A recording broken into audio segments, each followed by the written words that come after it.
ፋኖ ማለት አንቲ ፋሲሊያሱ ተብሎ ኪሪያ ላይሶን በዕለተ ዓርብ የሚጸለይ ጌታችን ወደ ስቅለት ሲመጣ በመጨረሻ ለአዳም ኃጢአት ስለ አዳም ኃጢአት ታልፎ የሚሰጥ አንቲ ፋሲሊያሱ ክርስቶስ በሶስተኛው ቀን የሚነሳ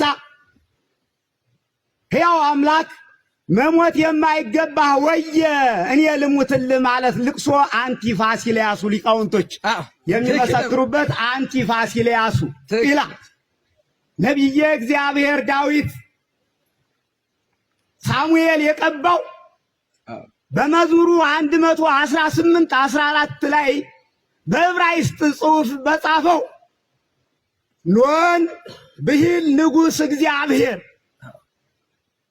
ከዚህ ነው ፋኖ የሚወጣ አንቲ ፋሲሊያሱ ኖን ብሂል ንጉሥ እግዚአብሔር ኖን ማለት እግዚአብሔር የቀባው ዳዊት በመጨረሻ ለሰው ልጆች የሚመጣ ማለት ነው ይላል። በ118:14 ላይ እንድታነቡት ኖን ብሂል ንጉሥ እግዚአብሔር ኖን ማለት እግዚአብሔር የቀባው ንጉሥ ዳዊት ግርማ ሞገስ ያለው እንደ አንበሳ የሚያስፈራው እንደ አንበሳ የምታስፈሩ የተቀባችው ይህን ማየቴ በጣም ደስተኛ ነኝ። ከእንግዲህ ብሞት ምንም ነገር የለኝም። ኖን ማይቶት ለእግሬ ሕግከ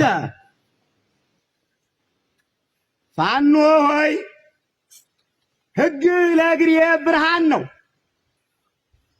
ኖን ብሂል ንጉሥ እግዚአብሔር ኖን ማይቶት ለእግሬ ሕግከ ብርሃን ለፍኖቴ ለጎዳኔ